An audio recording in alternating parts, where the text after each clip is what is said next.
Les premiers films, mes premiers et moi, c'était des westerns. Et il y avait Elvis. Alors, tous les bons, tous les navets d'Elvis, on se les est tapés. Voilà. Donc, parfois, il vaut mieux se taper un bon navet qu'un mauvais couscous.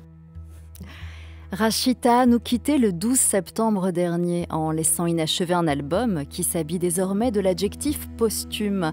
Un dernier tour de chant prémonitoire réunissant ses âmes sœurs, Mouloud Achour, Médine ou encore Catherine Ringer, car tel un diapason, Rachita cristallise les figures musicales les plus inattendues. Sans le savoir, ses amis écrivent avec lui cette conclusion intitulée « Je suis africain ». L'introduction, il faudra aller la chercher dans son premier 45 tours enregistré en 1985. Face à Douce France, par le groupe Carte de Séjour.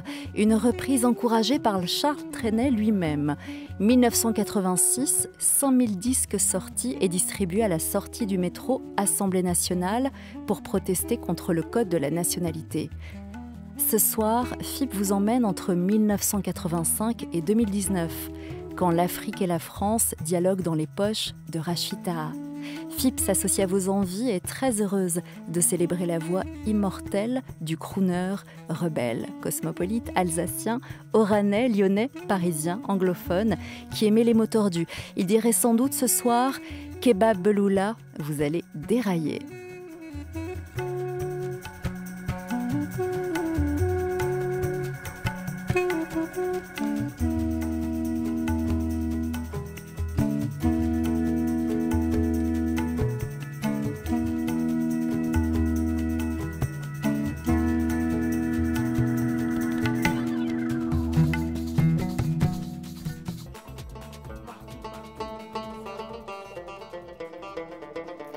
L'exilé a beau faire le tour du monde sans se retourner. Pourtant, viendra le jour où, en fermant les yeux et guidé par son dernier souffle, sur ces terres, il retournera. Ya Raya, écrit par Dahman El Harachi, devient tout d'abord un titre classé au patrimoine du Sha'abi algérois, puis tube mondial, repris en grec, en chinois et en hindi. Ya Raya est devenu le classique de Rachita, sorti en 1993 sur son second album. Premier trait d'union entre ses origines et son essence rock, l'Algérie appartient désormais au reste du monde.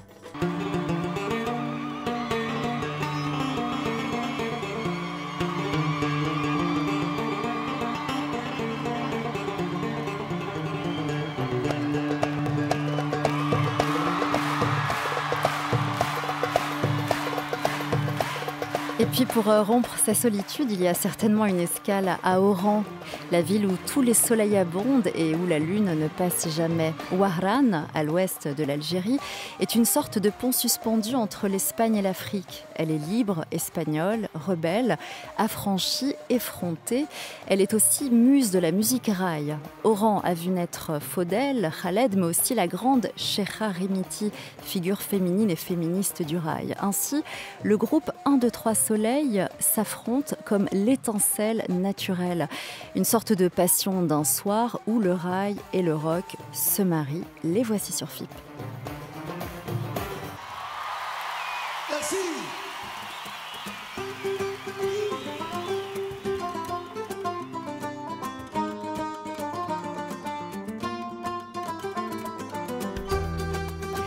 Où que vous soyez ce soir, FIP vous déhanche en vous accueillant dans l'univers de Rachita, disparu il y a tout juste un an. Et sur sa route très longue, il y a les cousins, Faudel et Khaled, que nous écoutions à l'instant. Et puis, surtout, il y a l'ami avec un grand A. Le compagnon, le frère, l'opposé et le reflet. En commun, un même terrain de jeu.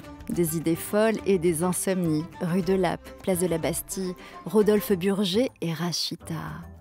L'ivresse d'un abécédaire, des mots algéro-parisiens, de l'alsacien greffé à de la musique algérienne, et un groupe, ensemble, le Couscous Clan.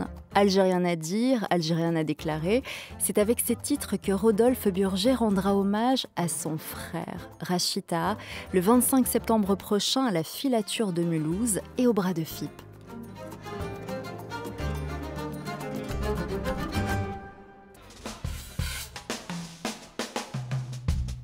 J'ai des Clash comme Patry, j'ai Joy Division comme Matry, enfin au niveau du rock'n'roll classique anglais. Parce que eux, pour moi, c'est the best in the world. Enfin, franchement, ça m'a énormément touché.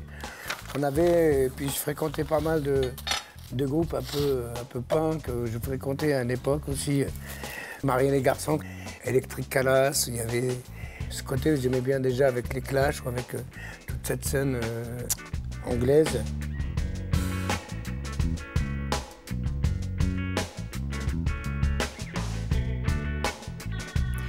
Roch El Casbah, à l'instant sur FIP, une lettre ouverte au gouvernement algérien des années 90.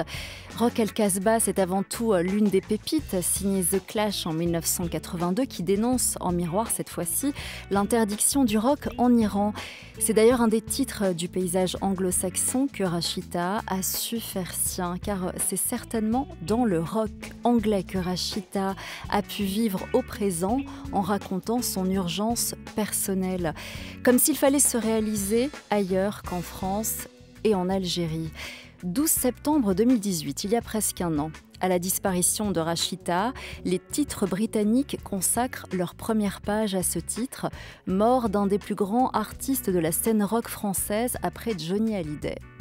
Et si Rachita avait été mieux compris à Londres ?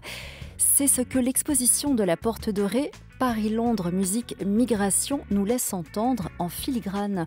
Une exposition qui se tient jusqu'au 20 janvier que FIP vous recommande très chaleureusement.